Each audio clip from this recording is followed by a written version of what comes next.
అందరికీ నమస్కారం అండి.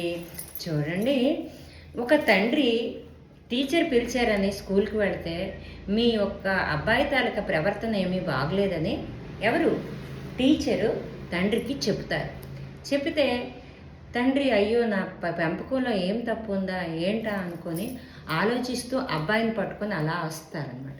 వస్తూ తొలేత పళ్ళకొట్టు కనిపిస్తే పళ్ళకొట్టులో 2 పళ్ళు, తలకొకటి నాకొకటి అని 2 కొని ఇస్తారు అబ్బాయికి.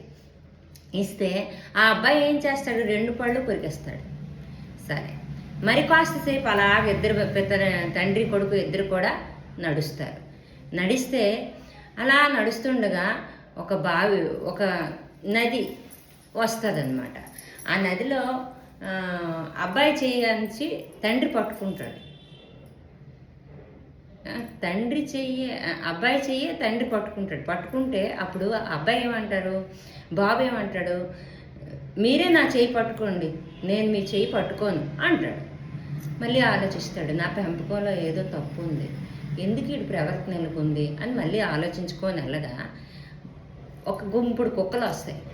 ఆ కుక్కలు వీళ్ళిద్దరి పైకి అటాక్ చేద్దాం అనుకొని వచ్చేసరికి ఆ అబ్బాయి అక్కడ వదిలి పారిపోయి వెళ్ళిపోతాడు.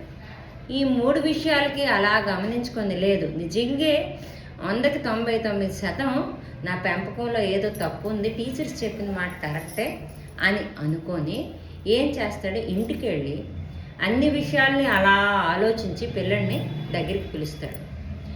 నా పెంపకంలో ఏం తప్పు ఉంది, నీ ప్రవర్తన ఎందుకు అలా ఉంది అని అడుగుతారు.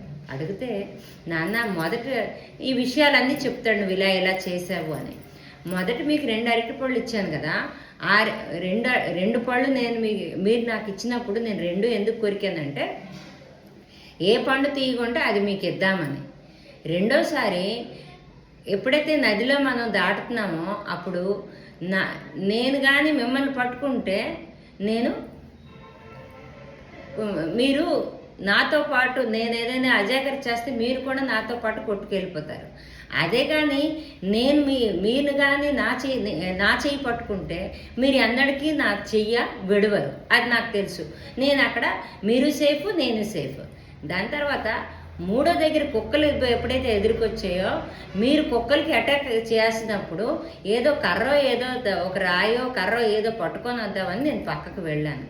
అంతేగాని ఇది నా తాలూకా మనసులో ఉన్నది. ఈ ఒక్క ప్రవర్తనలో నేను మీ ఒక్క పెంపకంలో ఎటువంటి తప్పు లేదు నాన్న, నేను ఇలా ఆలోచించాను అంటే. ఇక్కడ మోరల్ ఆఫ్ ది స్టోరీ ఏంటంటే, పిల్లలు ఇలా చేశారనో పిల్లలు అలా చేశారనో పక్క వాళ్ళో లేకపోతే స్కూల్లోనో చుట్టాలో ఎవరైనా చెప్తే నేను మాత్రం నా కళ్ళతో చూసి నా కళ్ళలో తప్పు కనిపిస్తేనే నా కొడుకే కాదు ఎవరని అంతే, అప్పుడే నేను పరిగణలోకి తీసుకుంటాను. కానీ ఎవరు చెప్పిన మాట కూడా నేను ఎప్పుడు వినను. అంటే చెప్పుడు మాటలకు విని పిల్లల దగ్గర నుంచి మనం దూరం అవ్వకూడదు. ఇంతటితో సెలవు తీసుకుంటున్నానండి. తప్పులుంటే మన్నించండి.